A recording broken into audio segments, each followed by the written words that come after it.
Okay, well this one, really know how to get going on this. It probably will be a ramble, but it'll probably be quite an unpleasant ramble, to be brutally honest with you.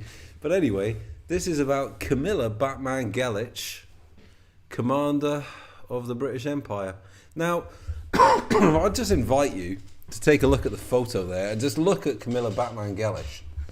And I mean, what are you thinking? What are you thinking looking at that? Because what you're thinking, probably, you could just look at that and now you can stop the video and you can just go about your day. Because probably what you think about that is probably quite accurate. If you do want to sort of get into the weeds of it, then, well, let's get cracking. And basically, I'm just going to read a bit about her life and her endeavours, her charity work. She did a lot for charity, Camilla Batmanghelidjh, if you can call it that. And basically, you know, what she was. And I mean, just to put the sort of relevant information up the top, Camilla Batmanghelidjh really is the black hole son of the Tavistock Institute, the Tavistock Clinic. And as I said before, like a lot of people in these kind of like circles can get a bit glib with the word Tavistock, and it kind of becomes almost like an adjective that gets applied. This is Tavistock and this is that. But, you know, this really is Tavistock. This is Tavistock 101. This is the Tavistock Clinic. And she is from the Tavistock Clinic. You know, that's in her CV. Like, this is who this woman is. And this is all this, you'll see this sort of scaffolding of charity work that surrounds her.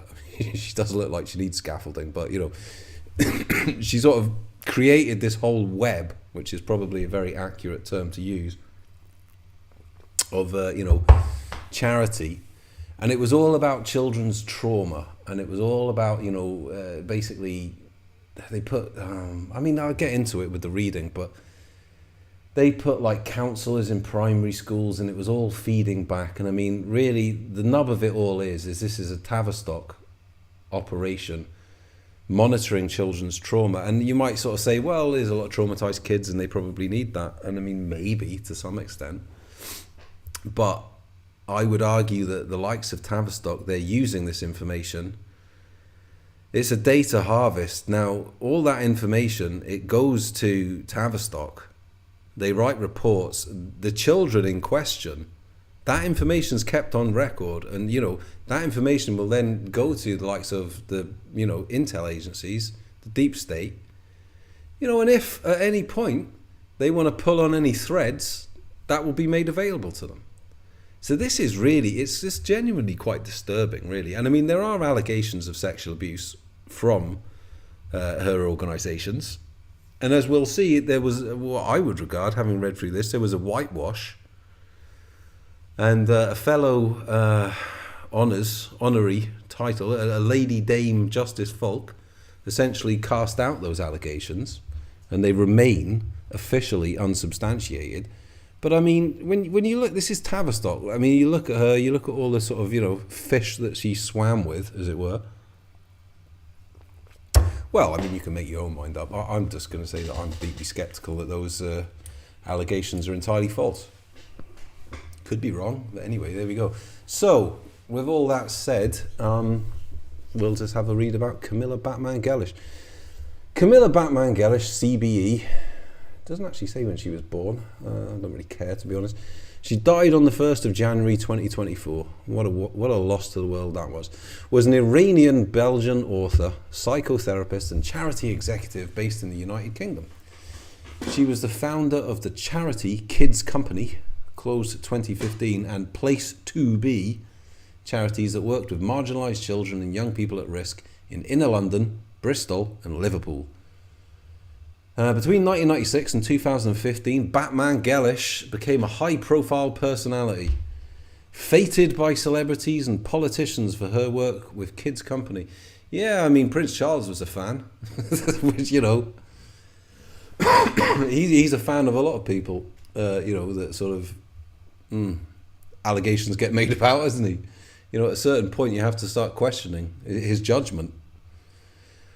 Or perhaps he just likes their company. Anyway, in 2007, The Guardian described her as one of the most powerful advocates for vulnerable children in the country. She was dubbed the Angel of Peckham. Yeah, well, I mean, that's a pretty shocking state of affairs for Peckham, isn't it? In 2015, amid allegations of mismanagement and the squandering of funds, Batmanghelidjh stepped down as the charity's chief executive and the kids' company was closed.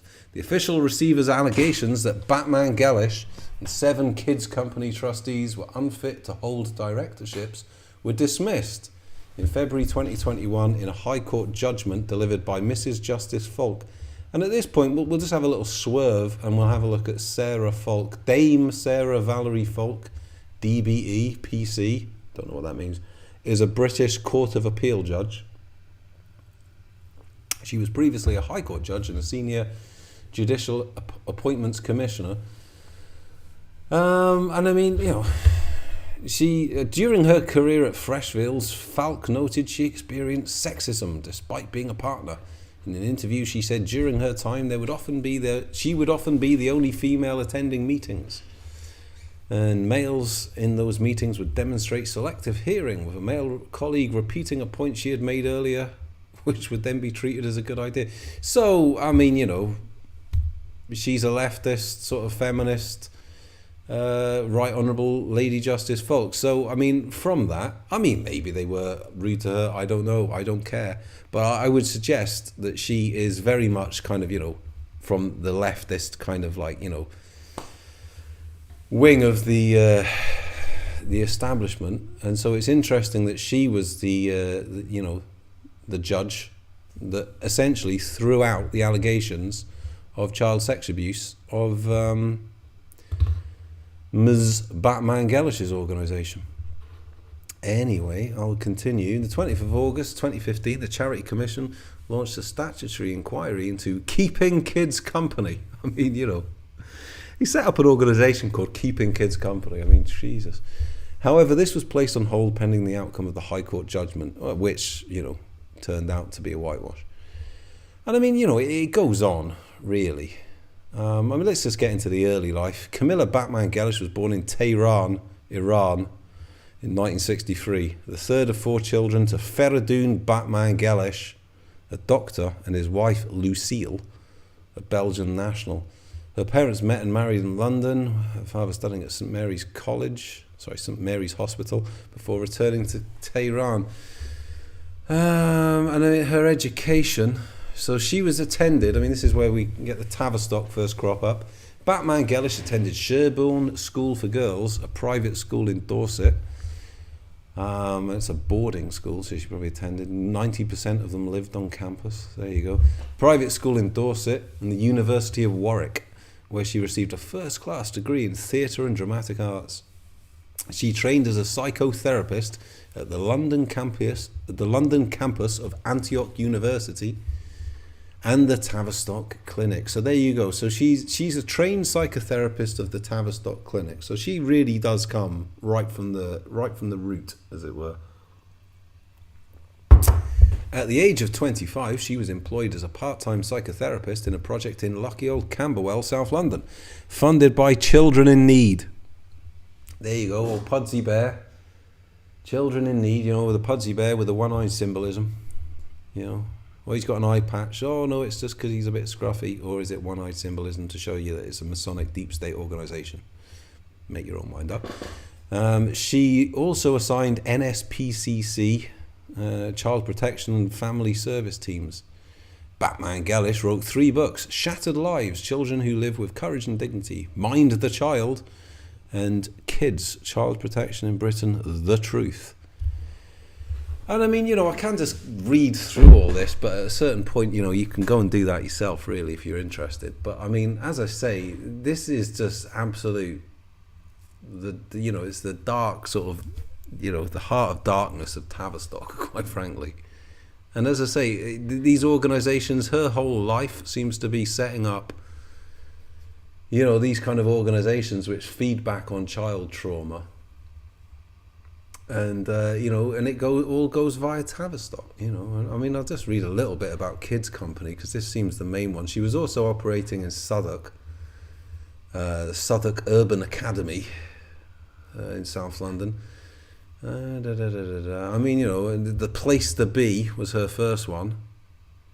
And so this, I mean, okay, this is relevant because this is in 1991. So she's born in 1963. So in 1991, you know, it's not like she's some, I mean, how old would she have been then? She would have been like, what, late 20s. So, I mean, she's a, you know, she was obviously backed, wasn't she? Batmanghelidjh was involved in the formation of the Place to Be, a family service unit project working with troubled children in primary schools.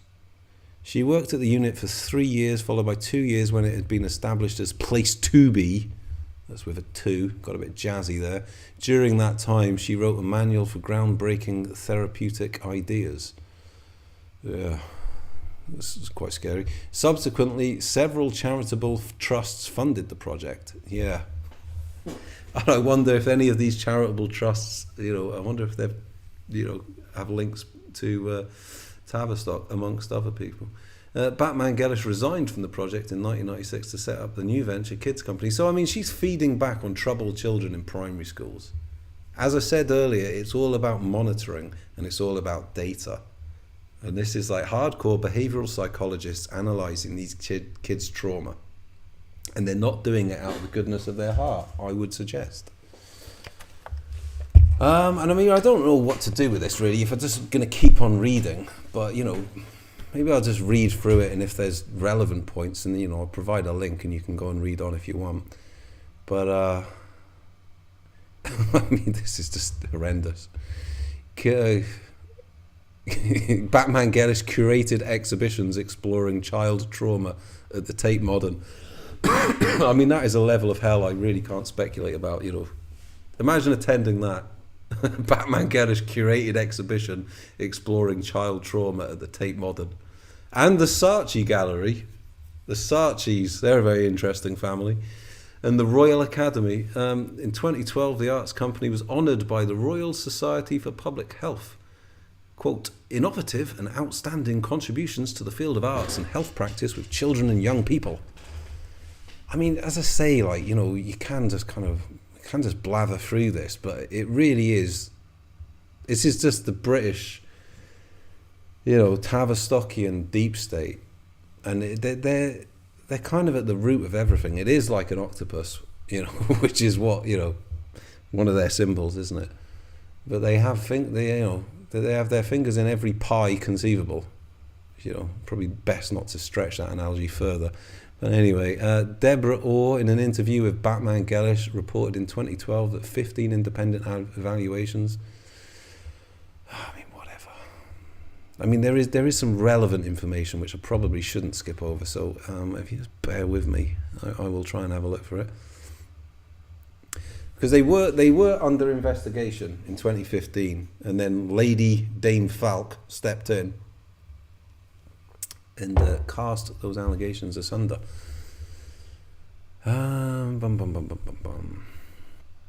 Okay, here we go. So this is about the allegations.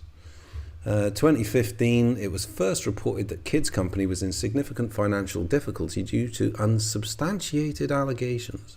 So the reason it's classed as unsubstantiated allegations is the findings of Dame Judy Falk, who I mentioned earlier.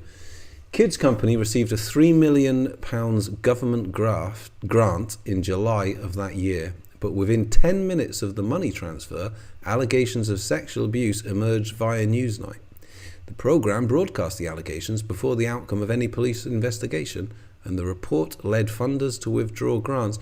So, see, my reading of this is that someone they got this grant, and whistleblowers within the BBC. So I mean, hats off to Newsnight in this case, because we can get too conspiratorial. But it seems that someone within Newsnight kind of you know, basically screened whistleblowers or whatever. And it seems that they kicked up of enough fuss that some of them withdrew their funding. Anyway, continue. In 2015, the charity had a year's funding, including 3 months' reserves, and could meet all its liabilities. Mrs. Justice Falk, you know, the justice, later confirmed that the charity would have survived if not for unsubstantiated sexual abuse allegations broadcast by Newsnight without being brought to the charity's attention or any professional bodies. Yeah, well, you know, whatever. Make of it what you will. Do they have to bring this to their attention? I don't think they do. They can broadcast it if there's a whistleblower. The Metropolitan Police cleared the charity of wrongdoing in early 2016 and commended its safeguarding practices. I mean, this just looks like they're closing ranks, like, to be brutally honest. And it goes on. As I say, you can read this yourself if you're that interested in it, and I don't want to just completely blather through it. I mean, it's interesting. This is the interesting bit as well, and this is where on the 20th of October 2020, the official receiver opened a case at the High Court against the former director of Kids Company, including seeking a 6-year-old disqualification from holding company directorships to Ms. Batmanghelidjh and 4 years for Alan Yentob. Now, probably people will know who Alan Yentob is. If they don't, then let's have a quick look. Alan Yentob, let's just get straight into the early life. Well, that's okay. The relevant information: he was born on the 11th of March. This is an interesting date in itself. Obviously, it was a date that Billy Shears was knighted. Obviously, you can get a 33 from the 11th of March. I'm not speculating on his birth date, just to be clear. I'm not that mental. But anyway, is a British retired television executive and presenter. He has held senior roles at the BBC, including Head of Music and Arts, Controller of BBC One and Controller of BBC Two. He stepped down as the BBC's creative director in 2015 and was chairman of the board of trustees of the charity Kids Company from 2003 until its collapse in 2015. And let's just have a quick look at his early life. Alan Yentob was born into an Iraqi Jewish family in Stepney, London. Soon after he was born, his family moved to Manchester, where his family was in business with his wife's family, the Kazams. One example of this collaboration were dealings in Hayton Holdings, published in 1951, that shows involvement of his mother Flora, father Isaac, and uncle Naji Kazam.